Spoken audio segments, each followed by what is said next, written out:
আসসালামু আলাইকুম প্রিয় দর্শক, অন্য মঞ্চের আলাপচারিতায় আপনাদের সকলকে আমন্ত্রণ জানাচ্ছি। বাংলাদেশের রাজনীতিতে কার্যক্রম নিষিদ্ধ থাকা আওয়ামী লীগ আবারও প্রাসঙ্গিক হয়ে উঠছে। দেশে থাকা দলটির নেতাকর্মীদের মিছিল আর শোডাউন বাড়ছে। দলটির একাধিক সূত্র থেকে জানা গেছে, চলতি মাসেই দলটির পক্ষ থেকে বড় ধরনের শোডাউন করা হতে পারে। আবার আওয়ামী লীগকে নিষিদ্ধ করায় সরকারের উপর আন্তর্জাতিক চাপও বাড়ছে। ব্রিটিশ সংসদে বিষয়টির কড়া সমালোচনা করা হয়েছে। এ নিয়ে ব্রিটিশ সংসদ থেকে জাতিসংঘের কাছে চিঠিও পাঠানো হতে পারে। আওয়ামী লীগকে নিষিদ্ধ করার বিষয়টিকে ব্রিটিশ এমপিরা দেখছেন গণতন্ত্রের উপর নজিরবিহীন হামলা হিসেবে। এদিকে জাতিসংঘের বিশেষ দূত বাংলাদেশের অন্তর্বর্তী সরকার প্রধান উপদেষ্টার সাথে সাক্ষাৎ করে আওয়ামী লীগের নিষিদ্ধের বিষয়টি দ্রুত শুরু করার তাগিদ দিয়েছেন।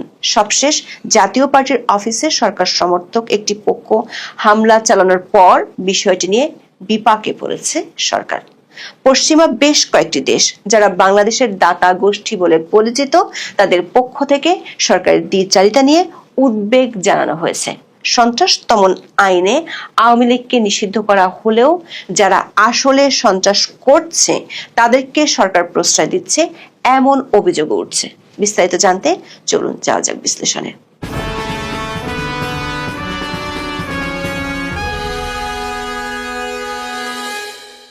বাংলাদেশের ভোটের রাজনীতি ছিল মূলত দুই দল কেন্দ্রিক। এর একটি আওয়ামী লীগ ও অন্যটি বিএনপি। 1991 সাল থেকে 2008 সাল পর্যন্ত বাংলাদেশে নির্দলীয় সরকারের যে 4টি অবাধ ও সুষ্ঠু এবং অন্তর্ভুক্তিমূলক নির্বাচন হয়েছে, সেই নির্বাচনগুলোতে আওয়ামী লীগ এবং বিএনপি সবচেয়ে বেশি ভোট পেয়েছে। বিএনপি সর্বোচ্চ 2001 সালে প্রায় 41% ভোট পেয়েছিল, আর আওয়ামী লীগ সর্বোচ্চ 49% ভোট পেয়েছিল 2008 সালের নির্বাচনে।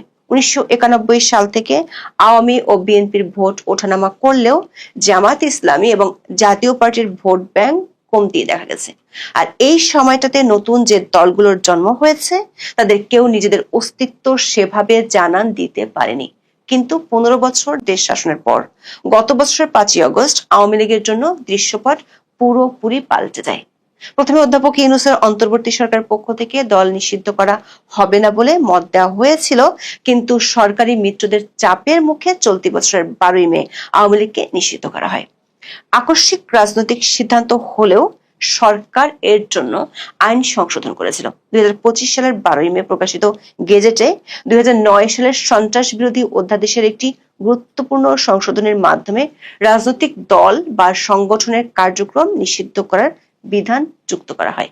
এর আগে বাংলাদেশের রাজনৈতিক দল বা সংগঠন নিষিদ্ধ করার জন্য 1974 সালের বিশেষ ক্ষমতা আইন এবং 1978 সালের পলিটিক্যাল পার্টিস অর্ডিন্যান্সের মতো আইন বিদ্যমান ছিল। অন্তর্বর্তী সরকার আইন উপদেষ্টা ডক্টর আসিফ নজরুল নিজেই স্বীকার করেছিলেন যে দল নিষিদ্ধ করার জন্য অন্যান্য আইনও ছিল। এরপরও নতুন করে সন্ত্রাস বিরোধী আইনের অধীনে এই সংশোধনী আনা হয়েছিল, কিন্তু সরকার এই কৌশল এখন সরকারের মিত্রদের জন্য বুমেরাং হয়ে গেছে। সম্প্রতি এক সপ্তাহের মধ্যে গণ অধিকার পরিষদের নেতাকর্মীরা জাতীয় পার্টির অফিসে 3বার হামলা, ভাঙচুর ও আগুন লাগিয়েছে। সবশেষ 5 সেপ্টেম্বর জাতীয় পার্টির অফিসে পুলিশের সামনে আগুন লাগানো হয়। জাতীয় পার্টির পক্ষ থেকে 24 ঘন্টার মধ্যে গণ অধিকার পরিষদের বিরুদ্ধে ব্যবস্থা নেওয়ার দাবি জানানো হয়। সূত্রগুলো বলছে, বাংলাদেশের দাতা গোষ্ঠী বলে পরিচিত পশ্চিমা বেশ কয়েকটি দেশের রাষ্ট্রদূতের পক্ষ থেকে বিষয়টি নিয়ে সরকারের কাছে উদ্বেগ জানানো হয়েছে। রাজনৈতিক কৌশল হিসেবে সন্ত্রাসী কর্মকাণ্ডের অভিযোগ এনে আইন সংশোধন করে আওয়ামী লীগকে নিষিদ্ধ করা হলো, কিন্তু সরকারের মিত্ররা পুলিশের সামনে অন্য রাজনৈতিক দলের কার্যালয় জ্বালিয়ে দিচ্ছে। এমন পরিস্থিতিতে সরকার নীরব দর্শকের ভূমিকা পালন করেছে।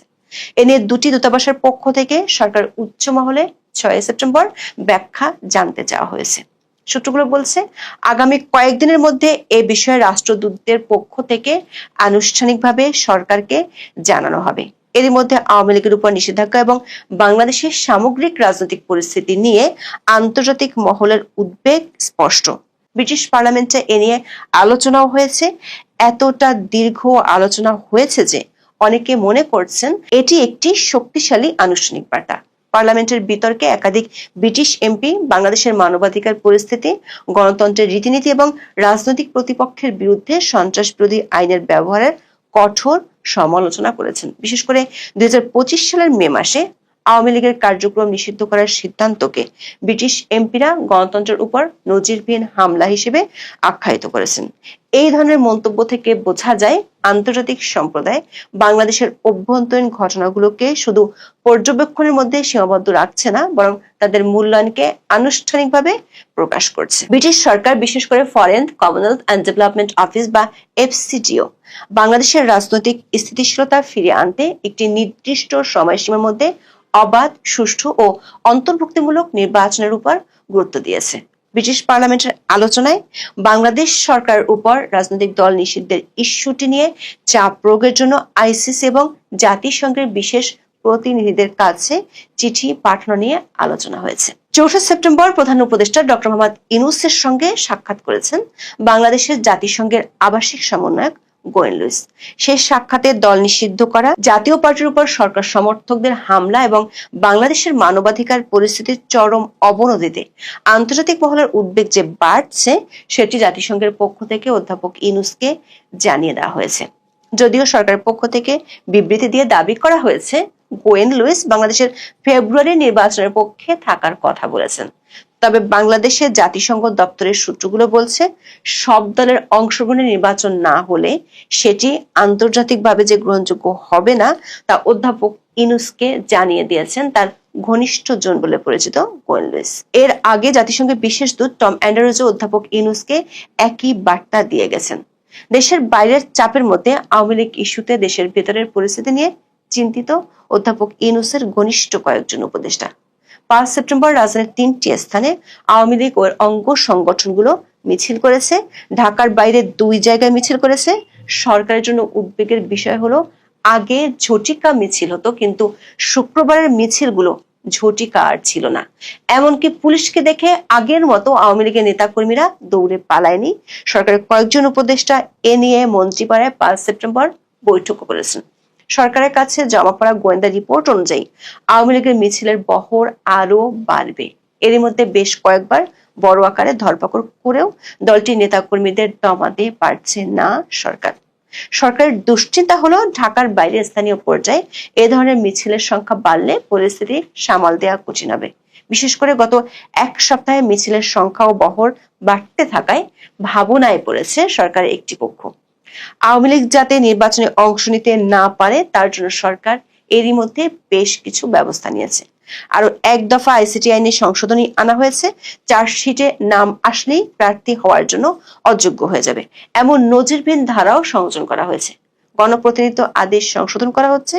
অনলাইনে যাতে নমিনেশন জমা দিতে না পারে সে ব্যবস্থাও নেওয়া হচ্ছে। কিন্তু সরকার এসব উদ্যোগ সত্ত্বেও আওয়ামী লীগের সাংগঠনিক তৎপরতা বাড়ছে। বিশেষ করে দলটির প্রথম সারির কোনো নেতাই দেশে নেই, দ্বিতীয় সারির বহু নেতাও পলাতক। তারপরও মিছিল ও সাংগঠনিক তৎপরতা বাড়ছে। আওয়ামী লীগের একাধিক সূত্র বলছে, আওয়ামী লীগের নীতি নির্ধারণী কার্যক্রম মূলত ভারত থেকে পরিচালিত হচ্ছে। দলটি আন্তর্জাতিক যোগাযোগ এর মধ্যে বাড়িয়েছে, আইনি ফার্ম নিয়োগ দিয়েছে। লন্ডনের ডাউটি স্ট্রিট এর মধ্যে জাতিসংঘের কয়েকটি সংস্থার কাছে চিঠি দিয়েছে। এখন সংগঠনটি দেশের অভ্যন্তরে তাদের সাংগঠনিক শক্তি ও তৎপরতার শোডাউন করতে চায়। জাতীয় পার্টির উপর হামলার ইস্যুকে কেন্দ্র করে দলটির তৎপরতা বাড়লে সেটি আন্তর্জাতিক পক্ষগুলোর সমর্থন আদায়ে সহজ হবে। বাংলাদেশের রাজনীতি এখন এক গুরুত্বপূর্ণ সন্ধিক্ষণে দাঁড়িয়ে। আওয়ামী লীগের বর্তমান অবস্থান একটি জটিল ধাঁধার মতো, যেখানে আইন, তৃণমূলের প্রতিরোধ, সরকারের দৃঢ় কৌশল এবং আন্তর্জাতিক চাপ সবই একসঙ্গে কাজ করছে। আওয়ামী লীগের উপর নিষেধাজ্ঞা, তাদের প্রতীক স্থগিত এবং নেতাদের বিরুদ্ধে মামলা সত্ত্বেও দলটি রাজপথে নিজেদের উপস্থিতি জানান দিচ্ছে। সরকারের কৌশল এবং আরপিও সংশোধনী সহ নানা উদ্যোগ আওয়ামী লীগকে নির্বাচন থেকে দূরে রাখার একটি স্পষ্ট প্রচেষ্টা। কিন্তু দলটির সমর্থকদের তৎপরতা এবং আন্তর্জাতিক ভূ রাজনৈতিক সমীকরণগুলো আওয়ামী লীগের অনুকূলে আসতে শুরু করেছে বলে মনে করছেন বিশ্লেষকেরা। আন্তর্জাতিক মহল, বিশেষত ব্রিটিশ পার্লামেন্ট এবং জাতিসংঘ বাংলাদেশের গণতন্ত্র ও মানবাধিকার নিয়ে উদ্বেগ প্রকাশ করছে। এটা স্পষ্ট, বাংলাদেশের ভবিষ্যৎ এখন একটি অনিশ্চিত এবং উত্তপ্ত পরিস্থিতির দিকে এগোচ্ছে। এটি এমন একটি দাবা খেলার মতো, যেখানে প্রতিটি চাল এবং পাল্টা চাল পরিস্থিতিকে আরো জটিল করে তুলছে এবং বোর্ডের চিত্র দ্রুত পরিবর্তন। অধ্যাপক ইউনূসের আমলে কবরে থাকা মৃতদেহ রক্ষা পেল না মব সন্ত্রাস থেকে। 5 সেপ্টেম্বর রাজবাড়ীর গোয়ালন্দে নুরুল হক ওরফে নুরাল পাগলার আস্তানায় হামলা, ভাঙচুর ও অগ্নিসংযোগের ঘটনা ঘটে। নুরুল হকের মরদেহ কবর থেকে তুলে নিয়ে পুড়িয়ে দিয়েছে তৌহিদি জনতার দাবি করা মব সন্ত্রাসীরা। রাতে অবশ্য অধ্যাপক ইউনূসের দপ্তর থেকে আবারও সেই একই ধরনের একটি বিবৃতি দেওয়া হয়েছে, যেখানে সেই একই ভাঙ্গা টেপ রেকর্ডার বাজানো হয়েছে। বলা হয়েছে, এই ধরনের বর্বরতা কোনো অবস্থাতেই সহ্য করা হবে না। অধ্যাপক ইউনূসের দপ্তরের এই বিবৃতিতে বহুজন মন্তব্য করে বলেছেন, এটা বিবৃতিতান্ত্রিক ইন্তিরিম সরকার। এই বিবৃতি দেওয়ার আগে অধ্যাপক ইউনূসের সমর্থকরা ঢাকায় আর এক দফা তাণ্ডব চালিয়েছে। ঢাকায় আর এক নুরুল হক নূরের সমর্থকরা পুড়িয়ে দিয়েছে জাতীয় পার্টির কেন্দ্রীয় কার্যালয়। সরকার সমর্থক মব সন্ত্রাসীরা যখন দলটির কেন্দ্রীয় কার্যালয় পুড়িয়ে দিচ্ছিল, তখন সরকারের পুলিশ বাহিনী মাত্র 10 হাত দূরে দাঁড়িয়ে বাঁশি বাজাচ্ছিল। দর্শক কল্পনা করতে পারেন সেই দৃশ্য। রোম যখন পুড়ছিল, নীরু তখন বাঁশি বাজাচ্ছিল। কখনো মুক্তিযুদ্ধের পক্ষে কথা বলতে গেলে সভা সেমিনারে, কখনো আদালতে খোদ বিচারকের সামনে সাংবাদিকদের উপর, কখনো বা রাজনৈতিক দলের অফিসে পুলিশের সামনে তাণ্ডব চালাচ্ছে ইউনূসের মব বাহিনী। সেই বাহিনীর উপর চড়াও হতে গেলে দোষ দেয়া হচ্ছে আইন শৃঙ্খলা বাহিনীর উপর। শেষ পর্যন্ত শান্তিতে নোবেল বিজয়ী শাসনামলের কবরের লাশও রক্ষা পেল না। অধ্যাপকের উদ্দেশ্যে এখন এই প্রশ্ন করা কি খুব অমূলক হবে? মহাশয়, এভাবে আর কতদিন? বাংলাদেশকে কি অশান্তির পূর্ণ নরক না বানানো পর্যন্ত তিনি মসনদ ছাড়বেন না? বিস্তারিত জানতে চলুন যাওয়া যাক বিশ্লেষণে।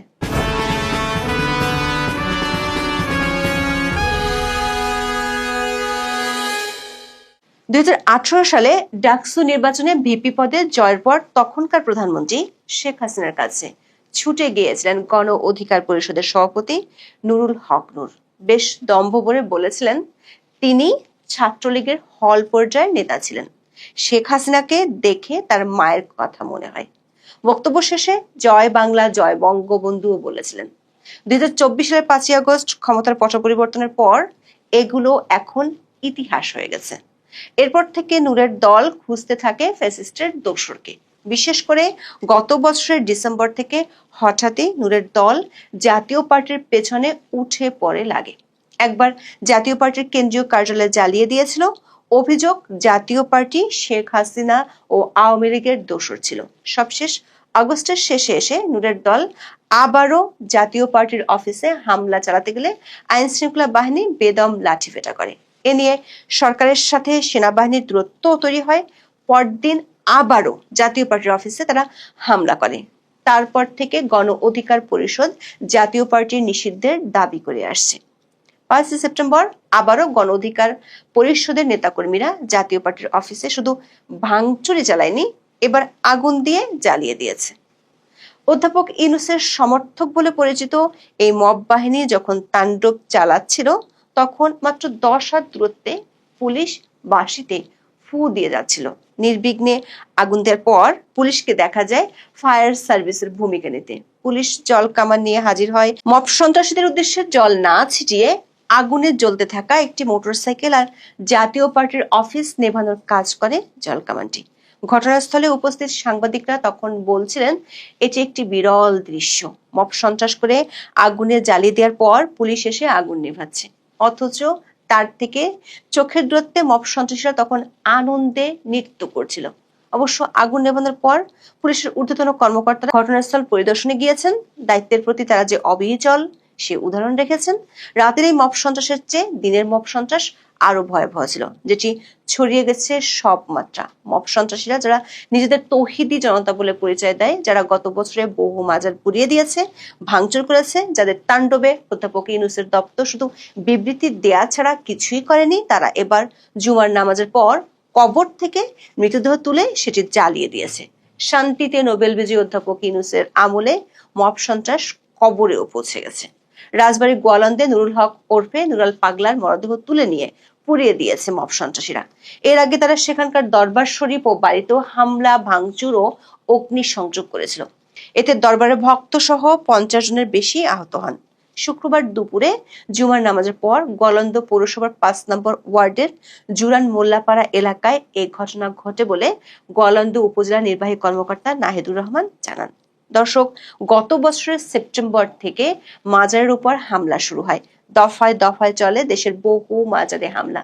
পুলিশের একাধিক সূত্র বলছে, জেল পলাতক বেশ কয়েকজন জঙ্গি এই মাজার হামলার নেতৃত্ব দিচ্ছে।